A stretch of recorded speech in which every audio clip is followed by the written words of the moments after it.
पापा जी जो आप रोज समोसे लाते हैं उससे अच्छा तो फ्रूट है जिससे हमारी ताकत खत्म होती है। समोसों से आपकी ताकत खत्म हो रही है? जी कैसे?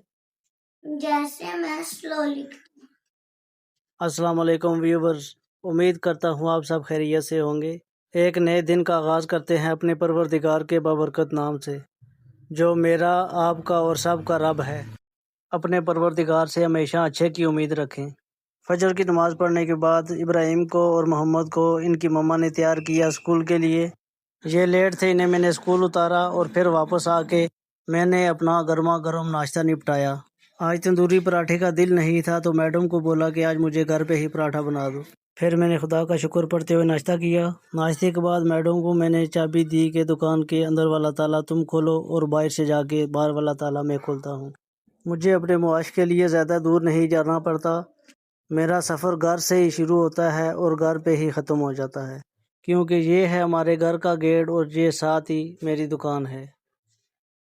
देखने में तो बिल्कुल रफ सी और बेकार सी नज़र आती है बाहर से, लेकिन अंदर से आपको अभी दिखाता हूँ। बहुत ही दिलचस्प दुकान है, क्योंकि यहाँ पे सारा दिन कस्टमरों से हंसी मजाक और खुश गपियाँ चलती रहती हैं बच्चों के साथ। ये मेरे कस्टमर नहीं बल्कि मेरी फैमिली की तरह हैं। भले ही कई कस्टमरों ने मेरी दुकान बंद रहने की वजह से अपना रुख मोड़ लिया, जिनका मुझे दिली दुख होता है कि मेरी वजह से बेचारों ने इतना वेट करने के बाद आखिर अपना डिसीजन चेंज किया, क्योंकि उन्होंने सामान कहीं से तो लेना ही था। अब शायद कुछ दिन मुझे मेहनत करनी पड़े जिससे पिछले दिनों के नुकसान की भरपाई हो जाए। वैसे तो जो नसीब में लिखा है मिलता वही है, लेकिन इंसान तो इंसान है। इंसान फितरी तौर पर परेशान हो जाता है, क्योंकि ये बशरी तकाजा है। बस अब यही है कि दिन रात मेहनत जारी रखूंगा और अपने परवरदिगार के नाम से बरकत हासिल करूंगा। रोटी किसकी है? घी वाली इब्राहिम की है। मेरी कहाँ है? किसमें? जबरदस्त। बिस्मिल्लाहिर्रहमानिर्रहीम। सब्जी और गर्मा गर्म फुलके तैयार हो ट्यूशन के लिए। चलो, ये है जी मेरा सबसे छोटा बेटा मोहम्मद जाफरी। इसकी ये खासियत है कि एक सवाल 10 बच्चों के आगे रखो, शायद 10 बच्चों का एक ही जवाब होगा, लेकिन इसका उन 10 बच्चों में से मुख्तलिफ जवाब होगा उस सवाल का। आप सब ने भी नोट किया होगा कि घर में एक बच्चा ऐसा होता है जो बाकियों से बिल्कुल मुख्तलिफ होता है, मतलब उसकी चाल डाल बाकियों से बिल्कुल मुख्तलिफ होगी और उसके सोचने समझने का अंदाज़ भी बाकियों से बिल्कुल मुख्तलिफ होता है। बस ये मेरा बेटा भी उन्हीं में से एक है, जो माशाल्लाह बहुत ज़हीन है। पापा जी जो आप रोज समोसे लाते हैं उससे अच्छा तो फ्रूट है जिससे हमारी ताकत खत्म होती है। समोसों से आपकी ताकत खत्म हो रही है? जी कैसे?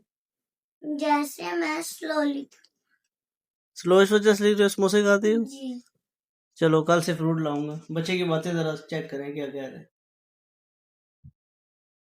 ये मेरी दूसरी दुकान जो गोदाम टाइप का है, उसमें ये सामान पैकिंग करके हमने रखा हुआ है। इस पैकिंग के लिए मेरे घर की अपनी ही लेबर काम करती है, मतलब मेरी बेटियां और मेरी वाइफ मिलके और मेरे छोटे बेटे मिलके ये सारा सामान पैक करते हैं। सामान पहले से पैकिंग करवाने की एक ख़ास वजह है, वो ये है कि मैं अकेला होता था तो अकेला बंदा बहुत थक जाता है, क्योंकि मोहल्ला है, मोहल्ले में आपको पता है 20 का नमक, 30 की मिर्चें, 50 का बेसन और इस तरह खुली चीज़ें आपको पता है तोलने में थोड़ा टाइम लग जाता है और अकेला बंदा बहुत ज़्यादा थक जाता है। मेरी वाइफ ने कहा कि हम इस तरह करते हैं कि पहले से पैक करके रख दिया करेंगे, ताकि जो भी आए उठा के बस दे दो। कस्टमर का टाइम भी बच जाएगा और आपकी भी थकन कुछ हद तक कम हो जाएगी। तो गाइस आज के व्लॉग को यहीं पे करते हैं एंड। उम्मीद है कि आपको मेरी वीडियो पसंद आई होगी। अगर मेरी वीडियो पसंद आई तो मेरे चैनल को सब्सक्राइब करें, मेरी वीडियो को लाइक करें और कमेंट में अपनी राय का इजहार ज़रूर करना प्लीज़। तो अब तक के लिए इतना ही। मुज़फ़्फ़र जाफरी अपने भाई को इजाज़त दें। इंशाल्लाह अगले व्लॉग में मिलते हैं कल। अल्लाह हाफिज़।